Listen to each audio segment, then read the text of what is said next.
Have you ever thought about who you are? Our identity is defined by oneself and by others.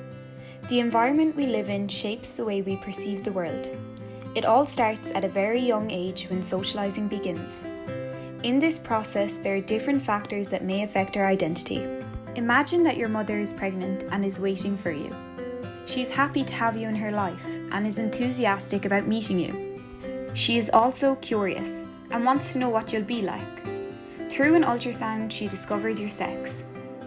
Sex is defined as the biological classification of male or female based on genetic or physiological features. Depending on your sex, your mother will start to get everything ready for your arrival. She will decide on your name, the colours of your clothes, and will have some expectations about your behaviour and your personality. This definition of ourselves at this stage is called gender, and it is a socially constructed concept of masculinity and femininity accompanying biological sex. Other definitions of our identity may depend on the place where we are born. We can be defined in terms of membership to a specific group with a shared heritage, often linked by race, nationality, and language. This is called ethnicity. One of those groups depends on the nation where we are born. For example, imagine that you were born in Ireland, and therefore you are considered Irish. But what if you were born in another country? What about a country such as India? Or maybe a country in Africa, such as the Ivory Coast. Although these countries share the same colours in their flags, the people don't look the same and can all be perceived differently.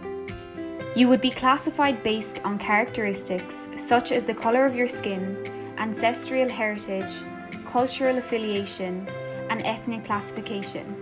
These characteristics socially define your race. Now, let's imagine that you were born in the Ivory Coast. Your mother decides to move to Ireland in search of better opportunities for you. Back home, your mother and you were part of the majority. However, in Ireland, everyone is different from you. Other mothers and their children are now the ethnic majority. During intercultural contact, members of a determined group tend to favour people from the same group.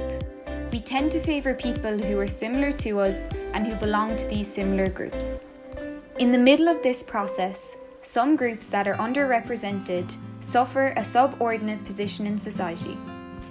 This is the case for some groups, classified by their belonging to a determined religion, a system of beliefs usually spiritual in nature, or sexual orientation defined as the natural preferences or attraction to people with specific sex or gender, or in terms of their ability or disability that could impair their cognitive, developmental, intellectual, or motor development.